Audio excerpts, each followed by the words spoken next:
All right, principles of business. How you guys doing today? You should open up the product lifecycle guided notes. That should be either on Google Classrooms. I know some people have been having trouble opening things with Google Classrooms. I'm also posting everything to Plus Portals and emailing it out to you as well, and your parents. So please open up the guided notes and just follow along. You can pause as needed and just continue to pick up and just filling in the blanks. All right, filling in the blank spaces here. Not a lot going on today as far as notes, but this is the last part of the product that we'll be talking about. And so far, what we've talked about is the 4 Ps in the marketing mix. The first one being product. You have to design a product that will meet a specific target market's needs or wants. Okay, we can figure out who that target market is by segmenting, right, the market itself. So again, if we're talking about action figures, right, we're not going to need to get advertisements out to 50-year-old men and women, right? If we're talking about action figures, is it possible that they may be purchasing action figures for themselves? Sure, right? But most likely, we should be aiming that action figures, the advertisements, the product itself, the way it looks, how it functions. We should be aiming that towards, younger kids, right? So that's the first part of product, is designing the product to meet the needs of your target market. Now, once you have a product, right, you have to understand that products go through a life cycle, right? Think about the iPhone, right? We're on the iPhone 10, right? We had the iPhone 1, the 2, the 3, the 4, the 5, the 6, the 7, right? 8, then it was the 10, and there was all those S's involved in there, right? Now, why did they have all these different products? Well, it's because there's a product life cycle. So let's look at the traditional product life cycle first, and then there's 3 non-traditional product life cycles. So there are, at least for what we're going through, 4 different life cycles. The first one is the traditional life cycle. So let's look at the first one. Product life cycle, the traditional 4 stages that products pass through during their lifetime. All right, so a couple things that you need to fill in. All right, make sure you're filling in sales and time, right? Introduction, growth, maturity, and decline. All right, those are the missing blanks for you, I believe. All right, so the first part of this is the introduction, right? A new product is introduced into the marketplace. Now, when we talk about the iPhone, right, it's not going to be this subtle increase here. So, that's kind of a different type of product. But when we're talking about a new product, let's say the first time Peloton was ever released, or the first time an unknown product that had a benefit was released, like Netflix, for example, right? Netflix, when it was first released, it was introduced, right? People were still going to Blockbuster, still going to Redbox, but the new product is introduced in the marketplace. So these are the sales and time, okay? So as time goes on, people start hearing about Netflix, they start signing up, right? And then once people realize that it's a legitimate product, right, it's a good product, we have the growth stage, right? So more and more people begin to purchase the product and use it, right? So it might be spread from word of mouth, right? After you make a few sales here in the introduction, you have some money to spend on advertising and promotion, right? So then we are in the growth stage. So again, this is going to continue to grow, and it starts to grow rapidly, right? So the most growth happens in the growth stage, right? That's where sales are rapidly increasing as time moves on, okay? The next stage is maturity, all right? Once we reach the peak here, this is the period when sales of a product increase more slowly. The product or service has reached its peak of popularity, all right? So at this point, right, we need to come out with, again, if we just leave the product where it is, it's going to start to go into what you see here as decline. So once it reaches maturity, all right, once it's reached the peak of sales, it's time to start thinking about potentially a product extension, right? We talked about the iPhone S versions, right? So the 6S, the 7S, the 8S, right? Those were all product extensions. So it kept the product going into growth mode, right? Instead of letting the product decline, right? Apple times that perfectly so that once the iPhone 8 or the iPhone 10 reaches maturity, they already have another idea coming out. It's normally a product extension, right? So it's the same product, but they'll call it the S version. So they'll have a couple new gimmicks in the product itself that will stimulate the market and hopefully push people to buy more of that product so that we're not going into decline. All right, we don't want to go into decline. All right, oftentimes when you watch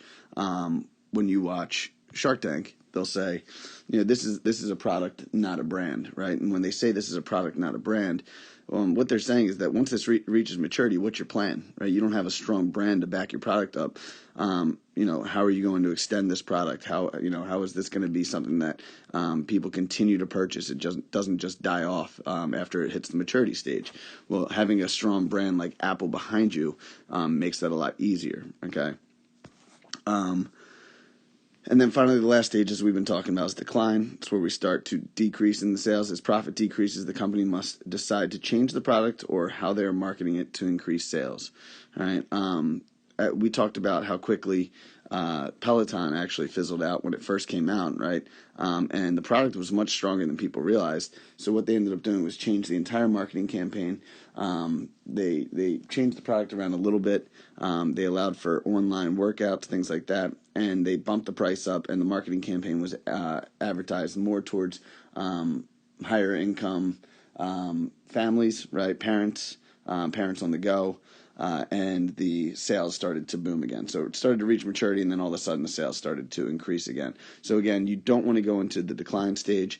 But for some products, again, if you don't have a strong brand or if you don't have a product that can be changed or cannot change the marketing, then yes, you're going to be in decline and you have to figure something out, right? So these are the traditional phases of the product life cycle. Introduction, all right, introducing the product, slow growth, and then we have big time growth once people start to hear about it and more people purchase the product.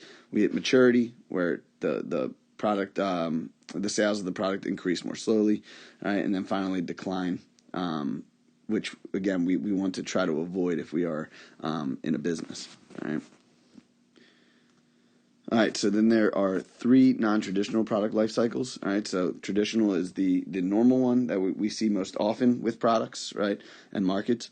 But now we're going to look at 3 non-traditional product life cycles. First is fad. All right, so a fad product life cycle. All right, a fad is a product, service, or idea that is extremely popular for a brief period of time. All right, so the product's introduced, but boom, it rapidly increases here, right? Rapidly increases, fast growth in sales, right? Think fidget spinners. Remember how many people bought fidget spinners when they first came out, right? And they were all over the place, and then they reached this maturity phase, and then there was just a fast decline in sales. We saw this with Silly Bands. Fun fact, I don't know the exact numbers, but you can look it up. Silly Bands was purchased for a ton of money. I want to say millions and millions of dollars. Was purchased by a company, and they made a mistake. They really purchased like right around here, right?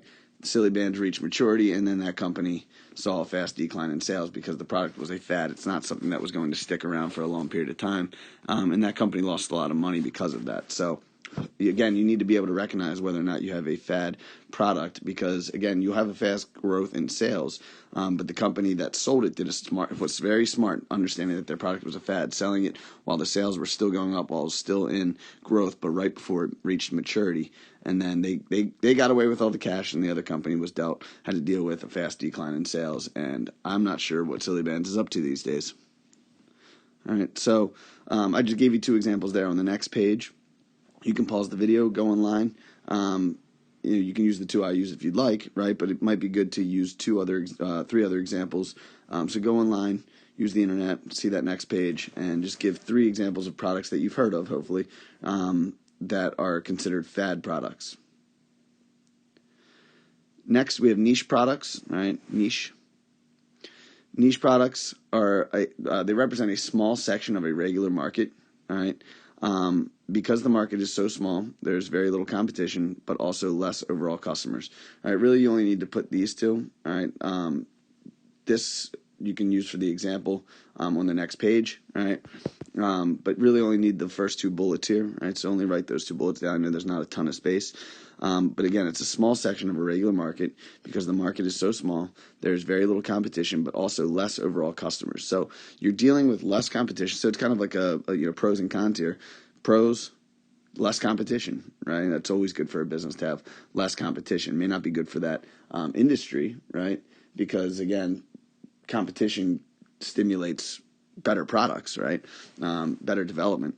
But this is good for the business because they don't have to worry about someone coming in and just wiping them out. All right.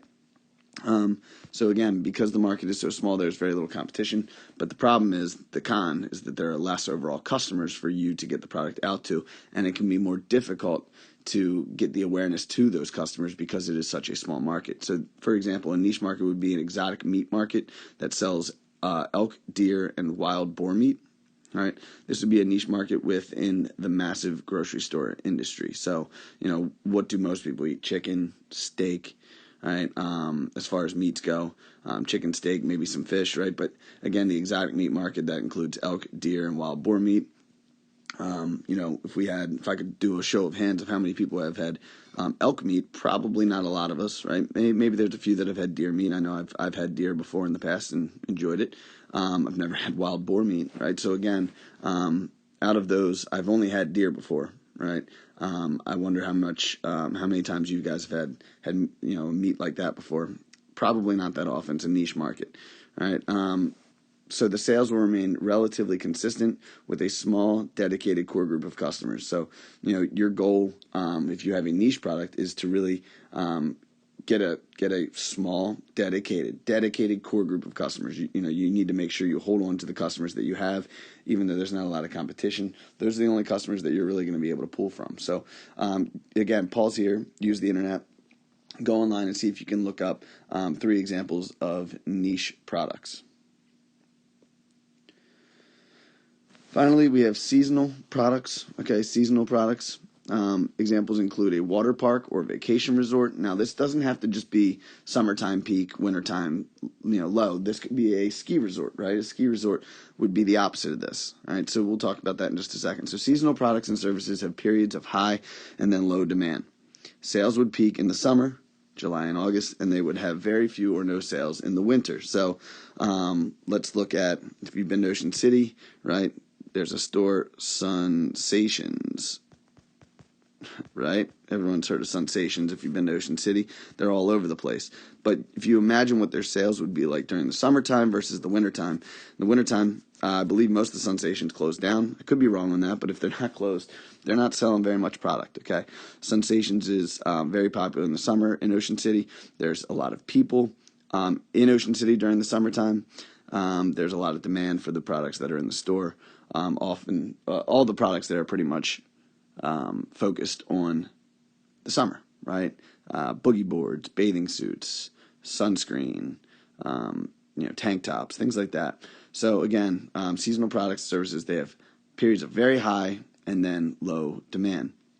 You could look at restaurants in Ocean City. The same thing goes for them. Really, any business that's in Ocean City is going to have high demand in the summer and then low demand in the wintertime. So a lot of businesses in Ocean City will actually close down during the wintertime. Others will close during certain days of the week. I used to work for a restaurant that in Ocean City that would close down on Monday, Tuesday, Wednesday, and then they'd be open Thursday, Friday, Saturday, Sunday. So they'd only be open 4 days of the week because they would lose money if they stayed open on Monday, Tuesday, Wednesday. They just did not have enough demand. People didn't come in to the restaurant, so they were paying people more money. The employees more money than they were really selling food. All right, big issue. So you have to plan for those things. You have to prepare for that. You have to prepare your workers for that as well. And just as far as products go, if you're selling that product, you have to understand that it's a seasonal product and that there's going to be your highs and then there's going to be the lows. All right, so see if you can think of, you can use the internet and find 3 products that are considered seasonal products. Again, these are non-traditional. The last 3 are non-traditional products. Okay, the traditional life cycle is right here. This is what you're used to seeing. All right, I would also look up 3 products that fit the traditional product life cycle as well. You can put that on the last page at the bottom if you'd like. I think that would be important just so you can gauge some understanding. But this is most products, right? This is under, I would say, I don't want to give a percentage, but this is most products, right? That they're going to follow the traditional product life cycle. All right, so that's really it for product right now. All right, we've talked about target markets, and we're going to get into that a little bit more, all right, especially as we get into some of the projects that we're going to be doing. I still want to get into the fast food project, as I've said. So we will look at market segmentation a little bit deeper, but for now, understand that the product has to be designed in a specific way that meets the target market's needs and wants, right? It has the features that meets the target market's needs and wants. You have to figure out who that target market is so you know how to make that product geared towards the person or people that you're trying to sell it to, okay? And then finally, each product goes through a life cycle, and you have to be prepared for that life cycle that the product is going to go through. Because again, once it reaches maturity, if you don't have a plan, then your future is decline, right? Your future is decline. And again, if you're not ready for that, if you're, fidget spinners, they may have felt that they had this revolutionary product that was just going to continue to sell and sell and sell. But you guys, if that was your business, hopefully you would understand that, hey, this is a really rapid increase in sales. It's a fad, right? It's a fad. It's not going to continue to increase like that. Everyone's buying this thing, and then it's just going to stop, right? So there's just a lot of reasons to understand the different product life cycles so that you can prepare for that as a business and make the right decisions and reduce mistakes, all right? Keep up the good work, guys. If you're having issues, again, please email me. I'm going to start Zoom meetings soon. That's something that Mr. Kohler wants to get us doing as well. It's a great idea. I'll send out a link. You guys can just download the Zoom app. You click on the link, and it'll shoot you to a meeting with me live in person, and we can talk about anything that any issues we've had with the technology. We can talk about any questions that you might have on the concepts that we've been going through, and just gives us an opportunity to touch base. So keep up the good work, guys, and hope to see you soon.